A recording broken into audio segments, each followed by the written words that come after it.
Welcome to Live DAF, your online DAF Yomi Shir. Hello, Shalom Aleichem. Welcome back to today's DAF, KIDDUSHIN Samach Gimel. We are holding on to Samach Beis Amud Beis, 4 lines off the bottom of the Amud. Amar Abaye.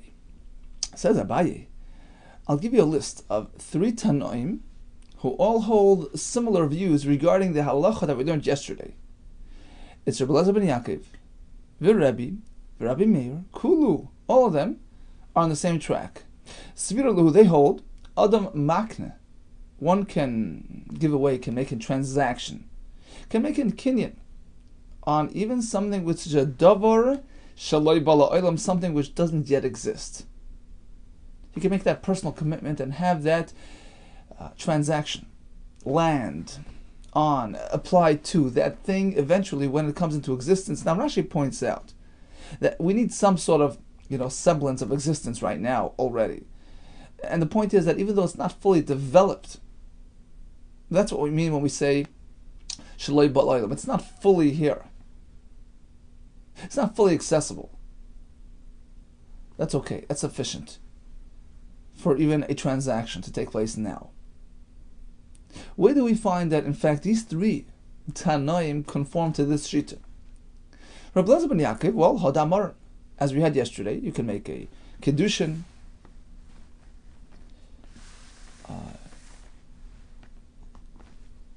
even before the child is born, or more. Rabbi Yehuda ben Yaakov actually says that you can make truma. Right, that was the brayso we had halfway up the Amud here. Rabbi Yehuda ben Yaakov speaks about making truma on produce that's not yet even come to a third of its growth. That's really davar shaloi bala olam. It's it's somewhat here, but it's not yet developed. It's not yet a candidate for teruma. Still, you can start the process now and have it concluded when in fact it develops. That's one shita. What about Rebbe? What do we find that he holds of this halacha? The pasuk warns Bezdin against returning a slave back to his master. Now, why? If he just ran away, why shouldn't we? And Rabbi Omer, it's speaking about a unique case. But lekech eved, what happened was a fellow, saw this eved on the slave block. He had pity on him. He says, I'll buy you and I'll just set you free. That was his commitment. That was his condition upon buying the eved. B'lekech eved al manas l'shachriroi hakosov medaber. That's the topic of this pasuk, and the Torah is now warning him against reneging on his commitment to that eved, despite the fact that when did he make that commitment to release this eved? When he already owned the eved? No, before he even bought the eved. So that's your classic shaloi bala olam. The situation is not yet here. It doesn't yet present itself for release or redemption. Still, his personal commitment to this eved, that in the future, down the road, when I do own you, I will release you right away. That commitment is binding. Hey Chidami, now what exactly did he tell the eved? Amar Nachman bar Yitzchak, he wrote him in a document. When I purchase you, you have complete control and ownership of yourself, starting from this moment, retroactively. So basically, there isn't even a moment that's going to pass where I own you and you're not free. As soon as I own you, boom, you're free. And this is only based on Adam Makne Davar Shaloi Bala Olam. And finally, Rabbi Meir. Desanya, we have this brayso, which is basically an elaboration of the Mishnah. Harmer le'isha, right? It approaches the Isha Reyat Mekudesh Asli. But not now. I'm not yet Jewish and eligible for Kiddushin, but la'achar she'ez gayer, I want this ring to affect Kiddushin after I become a ger. That's a davar shaloi bala olam. Or we have many other examples. La'achar she'ez gari, after you become a ger. La'achar she'eshtachrer, after I get released from my slavery. La'achar, that you get released. She'eshtachreri. La'achar she'yamas balech, you're a married woman after your husband passes away. La'achar tomas ha'chosech, after your sister who used to be my wife or is my wife, which precludes me marrying you. After she passes away, now the Kiddushin will happen to you. La'achar sheyachlitz lech yivamech, you're yivama. I can't approach you now, but after you get chalitz from yavam, I want this Kiddushin to be chal. And all these, Eina Mekudeshes, because it's not yet tangible, it's not yet realistic. Rabbi Meir Omer, mikudeshes. Yep, when that situation arrives, the Kiddushin of today will be applied then, because you can do a transaction on something which is not yet a full reality. Then we have many other shittas back and forth. Rabbi Yehuda Kessler Omer Eina Mikudeshes, it doesn't work. Rabbi Yehuda Omer Mikudeshes, it does work. But he says, look, there's an exception. In some cases, you shouldn't do it midrabanan. Umatam Amr Eina Mikudeshes. Why is it that in some cases, the last two cases with the husband dying and the sister dying, we say it doesn't work? Mishum Eva, we want to prevent and avoid hard feelings, so we say it doesn't work, lest the husband or the sister feel the pressure and expectations. She's expected to die. So in any case, typically it works, although it's a loy bala olam, except for these. Now the question is, v'nachshev nami Rabbi Danasi. Abayi listed three shittas: Rabbi Elazar ben Yaakov, Rabbi Meir, and Rebbe. But now we found a new shitta in this brisa that holds of the same idea, Rabbi Danasi. Answers the Gemara, well, it's the same as Rebbe. Hainu Rebbe, it's the same person. Hainu Rabbi Danasi. What about Rabbi Akiva? V'nachshav nami Rabbi Akiva, who seems to hold the same. The Sanya. Koinam shani oisa leficha. Wife turns to husband. Yeah, typically you keep my earnings, but going forward, anything that I earn, koinam shani oisa, is a koinam, like a carbon. It's usur. You can't have it. You can't consume my handiwork. You can't keep my earnings. Ein tzarich lahafer. Husband need not be concerned. He doesn't have to cancel that neder and do afaras nedarim. You know why? Because a wife is committed to bring in these earnings to her husband, and it's not within her ability to override that commitment by applying a neder. So, need not worry. Rabbi Kiva Amir Yafer, husband does have to make hafara. You know why? Not for the basic income amount that she's required to bring in. For that, she can't. On that, she can't apply a neder. But she might do a little bit extra, work a bit overtime. She might bring in more than she's required, and on that extra, she has a right to stamp an isser neder. So he has to go address that. Bottom line, how can the isha make a neder on her future earnings, which do not yet exist? It's davar shloi b'la olam. Apparently, Rabbi Kiva holds you can make, isurim and transactions and kinyanim and hegdish on something which is not yet here. So add Rabbi Kiva to the list as well. Answers the Gemara, no. Hoit marla, haven't we learned the pshat on that Mishnah? Amar Rav Huna b'Rav Yeshua, we're not speaking that she's strictly making the income asur. It's more than that. But Imeres, what happened was she said, Yikacha yadai li, my hands that produce that income should be kaddish to their maker, to Hashem. Yadayim is nubayim, the hands, which are the source of that income, is in existence, is here. So, Tosfos says it's like being magdish a dekel piroisav. This tree is hegdish for its produce. It works. It's not called davar shlo b'la olam because the source of that product is fully in existence. Likewise in this case, so it doesn't really conform to the halacha of davar shlo b'la olam. Rather, we're left with only three shittas that hold of that shitta: Rabbi Elazar ben Yaakov, Rebbe, and Rabbi Meir. Continues the Mishnah. A person approaches an isha with the following proposition: Hariyat mekudeshasli, almanas, on condition that I do you a service. Shadaber alayich l'shultan, I'll go advocate on your behalf by the authorities. That's a service that's worth money. So that's for the kiddushin. Or ve'esi makipoil. I'll work for a day like a laborer, and that wage will be applied to the kiddushin. So, does it work? Yep. Diber alayich l'shultan. He went and he advocated for her by the authorities. Ve'asa makipoil. He worked for her like a laborer, mekudeshes. It works for him live. Otherwise, any mekudeshes, amarish lakish. 1 second. What's the kiddushin material? You would think it's the actual wages. No. V'hu. When does this deal work? Provided shenasan l'shav pruta, he already gave her a pruta. Here is a pruta for the kiddushin. The kiddushin will only take effect on condition that I do you that service. But it's not the service that's applied for the kiddushin. That's just like a condition. So back up this kiddushin right now with this ring. Ubeschar loy, you can't use wages for kiddushin. V'atanya, we have a brisa. You can, as long as it's unearned wages. Because if it's past wages, then it's just like a debt, a loan, a mova, which you can't use for kiddushin, which we discussed many times. But future, wages can be applied. Vatani b'schar sher kaftich ala chamor. I want the fee that you owe me for riding you on the donkey to be applied for Kiddushin today. So it's past owed, or sheshaftich b'karein, the fee that you owe me for driving you on the wagon, or besfino on the boat. Anyway, Kadesh, that doesn't work because that's already owed. Rashi says shekvar neschai v'lo v'hava milva gabo. It's just a loan. It's a debt, which is abstract value. It doesn't work. But if it's in the future, b'schar sharkivech alachamor, shoyshivech b'karein, right? Or besfino, sure. Mikudesh as future fees can be applied for today's Kiddushin.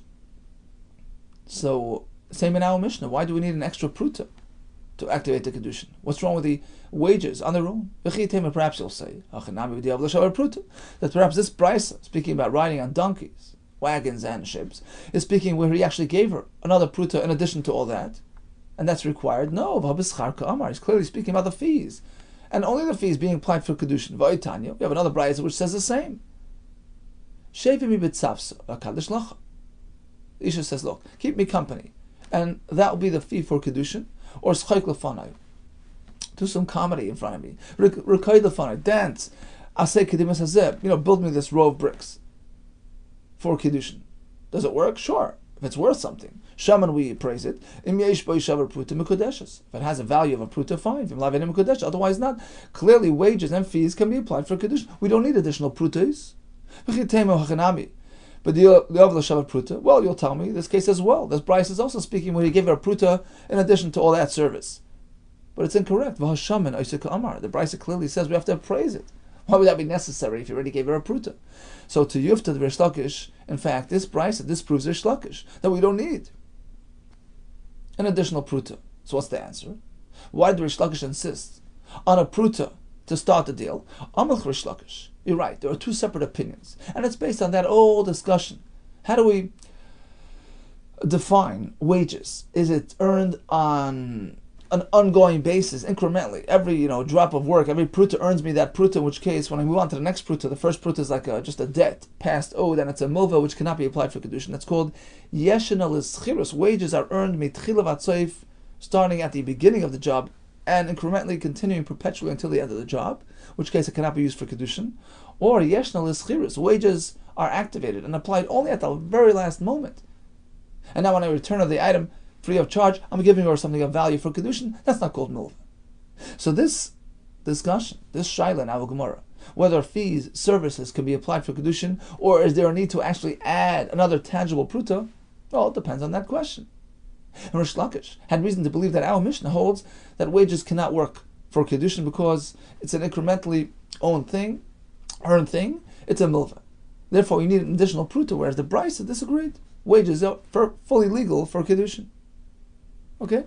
So as Amalch Rish Lakish, Rish Lakish will respond very simply. It's a difference of opinion. And I was just reflecting the Mishnah's opinion. Hi Tana Bara, the second Tana, who holds that wages and fees can be applied for Kiddushin, no issue of milva, savar, because he holds Eina l'schirus, when our wages earned, when our fees payable, elul b'soif, at the very last moment. So it's a tangible Kiddushin. V'tana did done savar, whereas our Mishnah holds no. Yeshna l'schirus mitchilav atzoif, it's earned on an ongoing basis, and therefore it's always called past debt, past due, which is a milva. And therefore we needed an additional pruta to activate the Kiddushin. And the service that he's providing is just like a condition. Here's the pruta, here's the Kiddushin. On condition I do this and that. But this and that cannot be applied for Kiddushin. Now, what brought Rish Lakish to this interpretation of our Mishnah? Eschirus cannot be applied. Rather, it's the handing of the money that does it. The word of the Mishnah, the lashon of the Mishnah, appeared difficult to Rish Lakish otherwise. Why? My area the Tani Almanas. Why does the Mishnah use the lashon Almanas? Here's the Kiddushin on condition that I speak to the authorities. Nisni b'schar. Why didn't the Mishnah simply use the same term as the Brisa? Here's the Kiddushin in exchange for my services. Elashma, it's clear from the Mishnah. Kol almanas. When you say almanas, it's not alluding to those fees and services being applied for Kiddushin directly. Heichad yavlahu. He's giving her a pruta right now, on condition that those services are conducted. So bottom line, can one apply fees and services for Kiddushin? So past fees, of course not. Those are certainly milva. Future services, according to the Brisa, yeah. According to the Mishnah, no. You need a pruta for Kiddushin, and then you could add all kinds of conditions. On condition, I do this and that, like any other tonight. Says the Mishnah, here's a Kiddushin, Almanah Shir Abba, on condition that my father consents to the Kiddushin. We need his approval. Okay, Ratza Ab Mekudeshes. If he approves, it's okay. Himlav, otherwise, any Mekudeshes. What about if father died? Mesa Ab, Harizim Mekudeshes. It works, because he didn't go against it. What about Mesa Ben, the son, the Mekadesh dies? Malamdin Ha'av, Loimar Sheni Reitzeh. We approach father and we say, look, please protest the Kiddushin, in which case it never happened because you're against it. In which case this Isha was not really married, in which case she doesn't need to have Yibum. She's free to go. That's a simple, convenient solution to her predicament. Now, when the Mishnah begins with Almanas Shir Abba, father has to approve. Well, what did he mean? Passively approve? Shtika is enough? Or does he actually, have to express his approval? Or perhaps does it mean, unless he expresses disapproval at work? So which way? My almanas shir abba. Ilem ad do amar abba in. We need father getting up and saying, yep, I approve it. How can you say that's the pshat in the Mishnah? Let's move on to the next case. Case 2 of the Mishnah. What's the middle case? Meisa ab harizim ukadeshes. Father passes away. It works. What do you mean? He never said yes. V'lo amar in. Oh, so that doesn't work. Ella almanas shiyishtek abba. Apparently, when we speak about father coming along with this Kiddushin, it just means that, the moment he hears of it, he remains silent. Silent approval is enough. So b'shas shtika, b'shas shmiya, as soon as he hears it, he's quiet, that's okay. So that's what the first case means. Almanas shir tza'aba. I want that, at least, if he doesn't oppose, at least he should be shoisik when he is informed of the Kiddushin. And the next case, the Mitziyasa, where he died, is speaking that we know for a fact that as soon as he heard of it, he kept his silence. Okay, so therefore, even if he dies, it's okay. Amos Sefer. What about the third case of the Mishnah? How does that match with this description? Mesa Ben. So when the son dies, so we're speaking evidently that the father already heard and he was quiet, right? So now when son dies, we tell father, protest. How's that going to help us? It's too late. He already expressed passive approval. Amai v'ashasek. He was shaisek when he heard. So that can't be undone. Elam arlam amanas lo yimcha.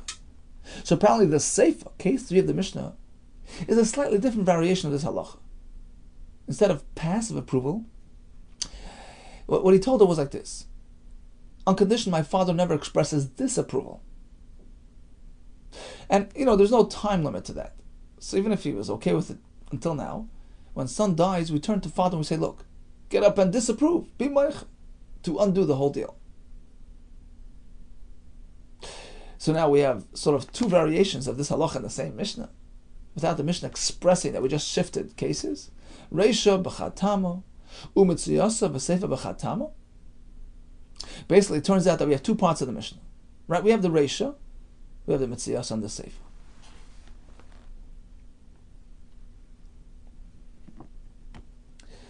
In the Reisha, it was on condition that my father is yirtze. So, we say, as soon as he's okay with it, he was shaisik, upon being informed, that's a Kiddushin.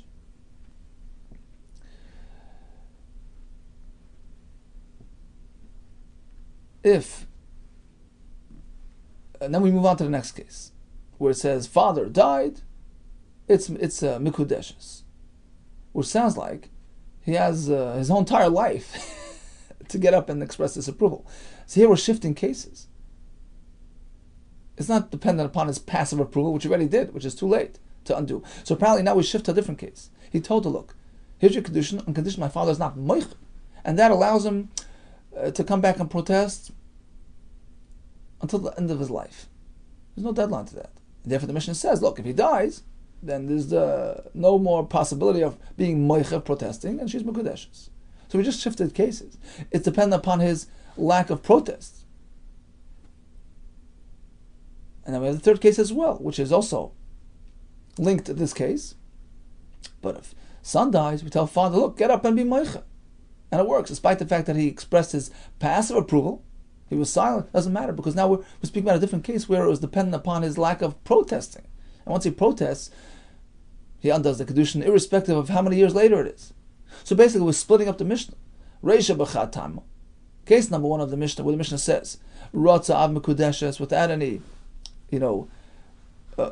way to undo it, is where it was dependent upon his passive approval. And as soon as he heard and he was quiet, it's done.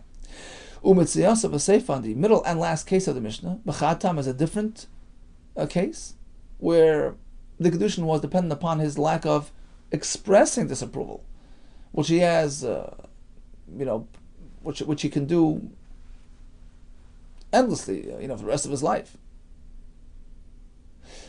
In which case we say, well, if he dies, you're safe. Or if the son dies, now father can get up and be meicha, because meicha has no deadline.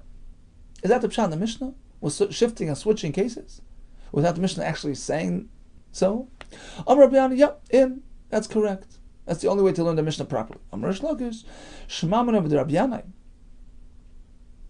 It's clear from Rabbi Yehuda's conclusion that we sort of split the Mishnah into two. That's a better approach. It's preferable to be doichek, to sort of, force ourselves to interpret the Mishnah in this fashion, and interpret the Mishnah as speaking in two different cases. That's better to do that and following the same opinion. It's just two different cases, rather than prefer that over establishing that the Mishnah is expressing two opposing views relating to the same expression and scenario. Meaning, what would be the alternative pshat in the Mishnah? We can say like this, that the entire Mishnah reflects one condition, one situation. He said, Almanas, Shir Tza'aba. Plain and simple. Don't mix in, Mecha and all that. Almanas, Shir Tza'aba. And the Mishnah is expressing two opinions. There are two Tanoim, even though there is no name in the Mishnah, but it is an expression of two separate shittas, two conflicting and opposing views, in terms of how to define and interpret this lashon almanas shir tza'aba. Tanakama will hold it's a lashon of shtika. As soon as father is shaisik upon being informed, shtika is enough, and therefore the kiddushin happens right away. We're done. Whereas the second part of the Mishnah reflects another Tana who disagrees. He holds that Amanas Shir Tza'aba means Amanas that he's not going to be Meicha. So any time throughout his lifetime that he gets up and disagrees and confronts the Kiddushin and opposes the Kiddushin, it's within his purview to do that. And therefore the Mishnah says it only happens when he dies, and it's confirmed. Until then he can just protest. And the last case as well, when the son died, even if it's 10 years later, father can protest. So it's a different opinion of how to interpret the phrase Amanash Yirtze. That's another way to learn the Mishnah. We don't do that, because then the Mishnah is pretty much presenting two shittas without expressing that as two shittas. So we prefer the first approach. Mishnah reflects one opinion, but the scenario changed within the Mishnah. It went from Amanash Yishtek Abba to Amanash Layim Chab. That explains the Mishnah. Rabbi Yosef Brami Amar Lo'olam Chad Tamahu. I have another approach to the Mishnah. Let's keep it consistent. There is one scenario, one set of events in this entire Mishnah. In all three cases. How does it work? Umay almanas shir tza'aba. When he said that, you know what he meant? Almanas shlo yimcha abba, on condition that he doesn't protest. But 1 second, hold it, with a deadline. with a time limitation. You have a 30-day ability, 30-day privilege. Mikan v'shleishim yom. So now, this provides a full solution to the entire Mishnah. We understand all the halachas. Here's the KIDDUSHIN, on condition, and my father doesn't express protest for the next 30 days. Case number 1 in the Mishnah. 30 days pass without protest. It works. Case number 2. Father died even within 30 days. He didn't protest. It works. Case number 3. Son died. The potential husband. Within 30 days, we tell the father to be Meicha. Clear-cut Mishnah. And we solved all the problems. Continues the Mishnah. Kedashti Biti. Now it's father getting up and saying, look, I have a young daughter, Aktana. I was Mekadesh her, but I don't recall. I don't remember who the husband was. I had a choice between a couple of candidates. I'm not sure which one was the Mekadesh. So now we don't know. And then suddenly we have a knock on the door. A fellow approaches us and says, I'm the Mekadesh. Naaman is believed. Now the Iran asks, we know that when it comes to marriage-related testimony, Davar Sher Ba'erva, we need to aid him. How can one person be believed? So he says, look, he's not initiating the process. We know from the father that there was Kiddushin, and the father is believed. The Pasuk says so. Father is believed to say that his daughter is now an Eshesish. It's just a question of identity. So he can step forward and identify himself. That's just being Mevarer. He's clarifying for us that specific detail, which is already based on father's testimony at Jerusalem Kadeshes. Okay, so that's the Ran's explanation.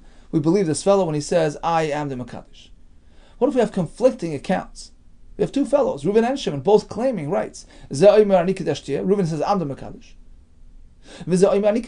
And Shimon likewise claims to be the Mekadesh. They both need to give a get. If they choose, one can divorce and one can marry. Amarav. In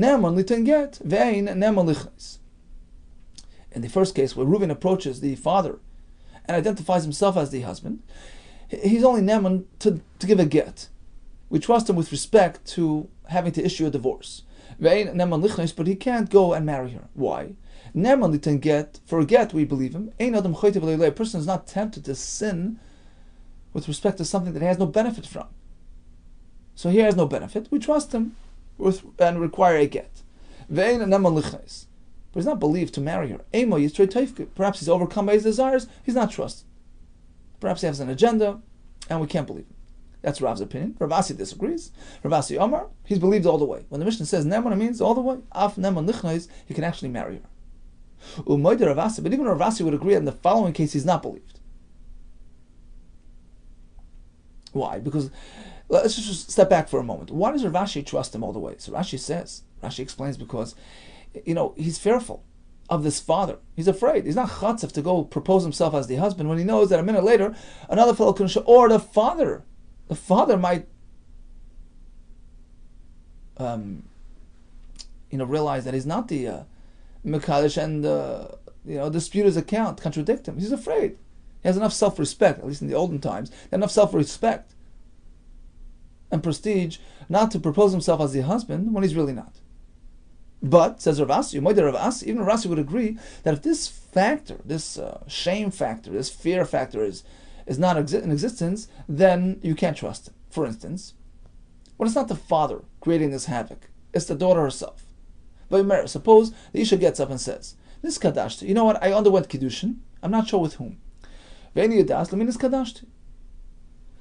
So here the daughter is motivated to get married, and now a fellow steps up and identifies himself as the potential husband. In this case, we don't trust him for marriage. You know why? Rashi says because she's perhaps motivated to marry and she'll just cover up and go along with him. So we don't have that fear factor like we had in that earlier case. Even Rav Asi would agree there's no ne'amanis. Now let's go back to the Mishnah. Tanan. We have two fellows offering conflicting suggestions. I'm the husband. No, I'm the husband. Mishnah says, well, either they both give a get, or Ratzu, if they wish to do that, they make this arrangement. Echad noisin get, v'echad kainis, one chooses to divorce and one marries. apparently he's neman to marry to Yufta the Rab. It's a kashan Rab who says no marriage in this case. Omlach Rab. So Rab says no, I agree in this case. So we said Rav Asi agrees in one case you can't, and Rab will agree in this case that you could. It's very different because we have competition. Shani Hasam there when we have two men. It's different. The kivan the ikka acher ba'adei, since there's another fellow standing side on his side. Ir tu Semir says, he's afraid to just to lie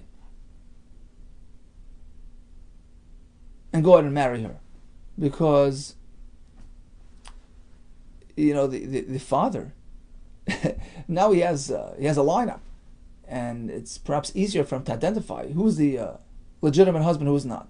So here there's an additional element of fear above and beyond their standard Mishnah case, where there's only one man. So here, even Rav would agree that he's never to believe in to marry her. And Tosfos points out, what do you mean? We know for sure one of these two guys are lying, but he says ultimately the one that's going to actually marry her, he's really doing a serious move, and if it wasn't true, he would the fear element will override and would prevent him from taking that step.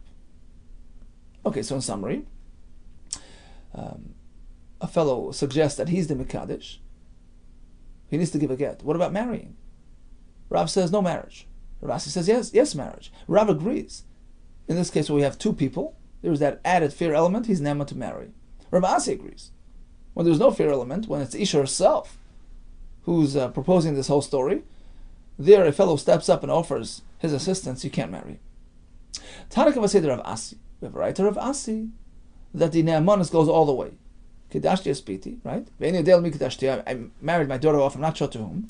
Uba Echad V'amar Kiddashtiya, Reuben steps up and identifies himself. Af Ne'man Lichnais. You can actually marry her. It's a right to Rav Asi. Now, what happens if Kansa, he marries her? Uba Achar, now, at this late point, another fellow shows up and says, V'amani Kiddashtiya, no, I'm the husband. He has no ability to make her asr on her husband. It's too late. Next case.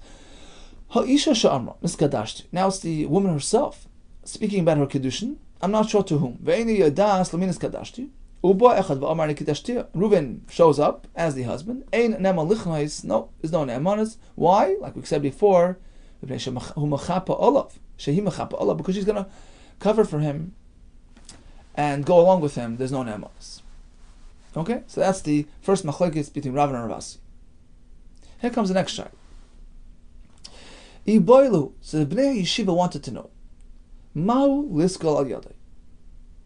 So when father says, I was mekadosh my daughter, he's believed. But we don't really have the Edom here, which are necessary components for Kiddushin. He's just claiming to have a mekadosh his daughter in front of Edom. They're not here.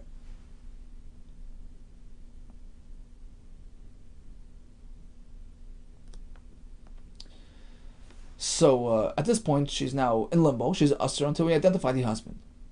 What if another person interacts with her as married? Do we deem her a na'ara hamurasa? Do we say, well, she's been engaged due to her father's testimony, and we apply skila, death by stoning? Or, father's words can't reach that far and establish her true, status to the point that she'll get skila. How far is his ne'emanis going to reach? Big machlokes. Is her skila going to be applied based on father's testimony? Rav Amar, no. Ain't cycling. There's no skila involved. Of course, she's usher until we, figure things out, but there's no skila. Rav Asi Amar, no. Cycling. Of course, we go all the way. She's an Eishes Ish. Rav Amar ain't cycling. There's no skila. Ki heimne Rachman al-Av. True, the Torah gave him an element of, ne'emonos, but it's limited. Le'isura. With respect to Isser, she can't marry anybody right now until we figure things out. But we don't find that the Torah grants him trust regarding Chiyuv Misa. Rav Asi Amar, no. Cycling, of course we do. Lekula, Milsei, Hemne Rachman al-Av, when the Torah trusts the father, it's all the way. Amar Rav Asi, Umaydina, even I would agree in the following case, that there's no skila by Meres and Skadashti. If she claims to have undergone Kiddushin, and then she gets involved with a stranger as married, Shein Soiklum, there's no skila in this case. So when father testifies, yes. But when the Isha initiates, no. And Rav Asi comes around and says, look, I know this might sound very strange to you. My halachis. seem difficult to understand. The Rafs, Igri, it's an expression. They collapse the roofs. Rashi says, Mishabris gagin valiyas kilema koshes the shamein. Very difficult to comprehend. She'ena mevi'im taimam. To those that don't really understand, it doesn't go in. What's so difficult to understand? Look, Hashta, basically Rav Asi, is sort of conceding that his two halachas seem not to be consistent, because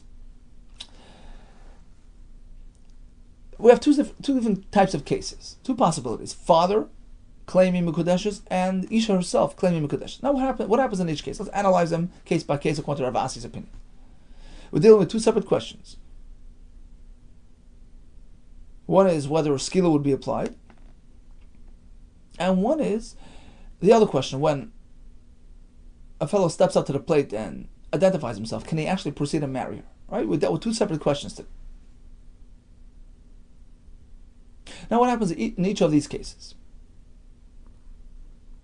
When father says "Kiddushti es biti,"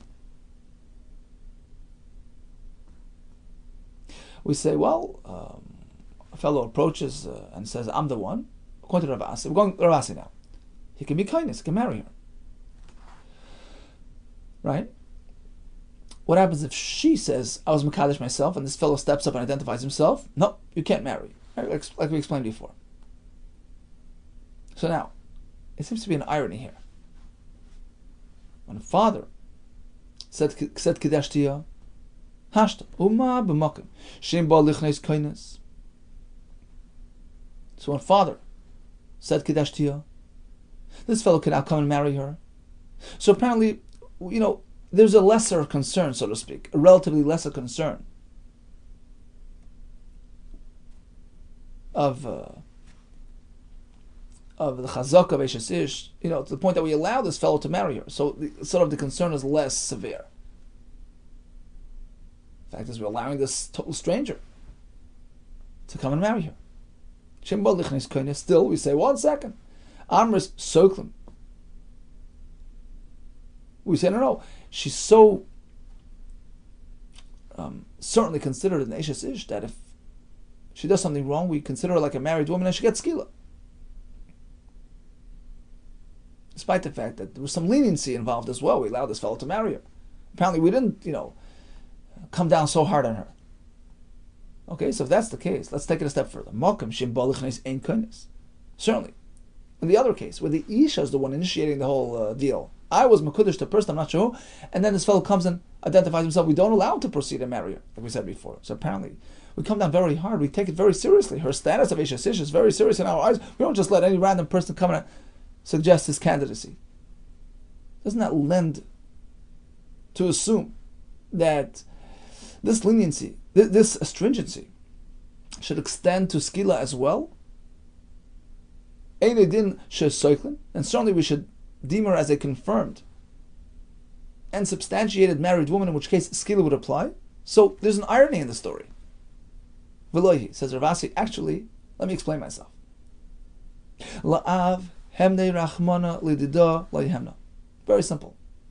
Forget about stringencies and substantiations, and there's a simple formula to work with. The Torah was ma'am in the father. The pasuk says, "Espiti nasati lishazeh." So with respect to ne'emonis and subsequent skila, father is believed. She's Eshes Ish. She's not.